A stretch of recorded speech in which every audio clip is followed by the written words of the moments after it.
Albert Einstein once said, everybody's a genius, but if you judge a fish by its ability to climb a tree, it will live its whole life believing that it is stupid. Ladies and gentlemen of the jury, today on trial we have modern day schooling. Glad you could come. Not only does he make fish climb trees, but also makes them climb down and do a 10-mile run. Tell me, school, are you proud of the things you've done? Turning millions of people into robots, do you find that fun? Do you realize how many kids relate to that fish? Swimming upstream in class, never finding their gifts, thinking they are stupid, believing they are useless? Well, the time has come, no more excuses. I call school to the stand and accuse him of killing creativity, individuality, and being intellectually abusive.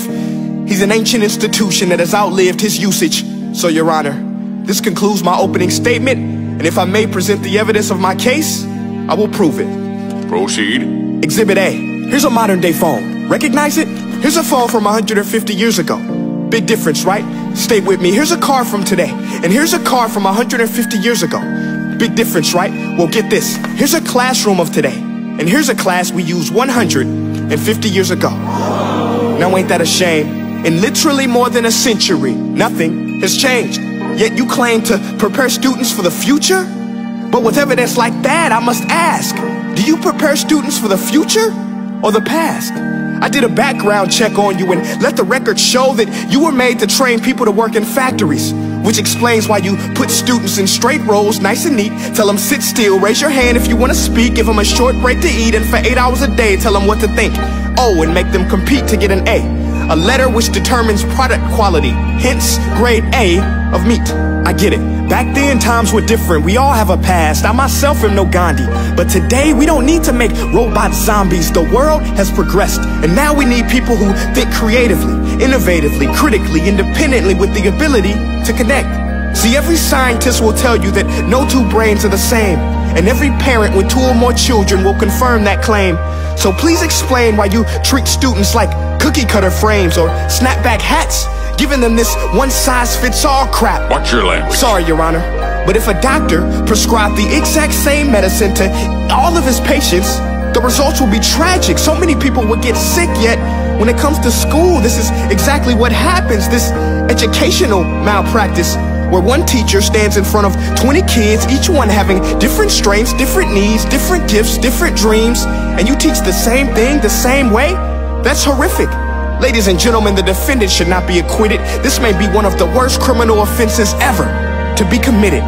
And let's mention the way you treat your employees. Objection. Overruled. I want to hear this. It's a shame. I mean, teachers have the most important job on the planet, yet they're underpaid? No wonder so many students are short-changed. Let's be honest, teachers should earn just as much as doctors, because a doctor can do heart surgery and save the life of a kid, but a great teacher can reach the heart of that kid and allow him to truly live. See, teachers are heroes that often get blamed, but they're not the problem. They work in a system without many options or rights. Curriculums are created by policymakers, most of which have never taught a day in their life. Just obsessed with standardized tests. They think bubbling in a multiple choice question will determine success. That's outlandish. In fact, these tests are too crude to be used and should be abandoned, but don't take my word for it. Take Frederick J. Kelly, the man who invented standardized testing, who said, and I quote, "These tests are too crude to be used and should be abandoned." Ladies and gentlemen of the jury, if we continue down this road, the results will be lethal. I don't have much faith in school, but I do have faith in people. And if we can customize healthcare, cars, and Facebook pages, then it is our duty to do the same for education, to upgrade it, change it, do away with school spirit, because that's useless. Unless we're working to bring the spirit out of each and every student, that should be our task.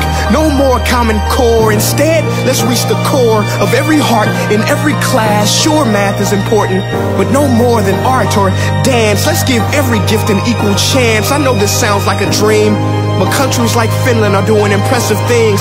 They have shorter school days, teachers make a decent wage, homework is non-existent, and they focus on collaboration instead of competition. But here's the kicker, boys and girls.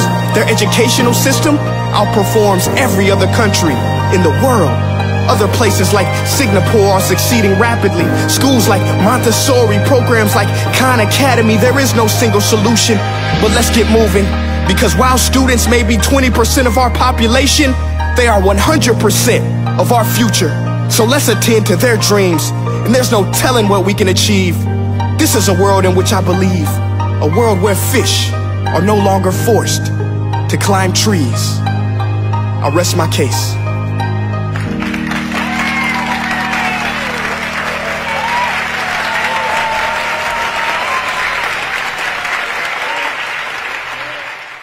Hey guys, thank you so much for watching that video.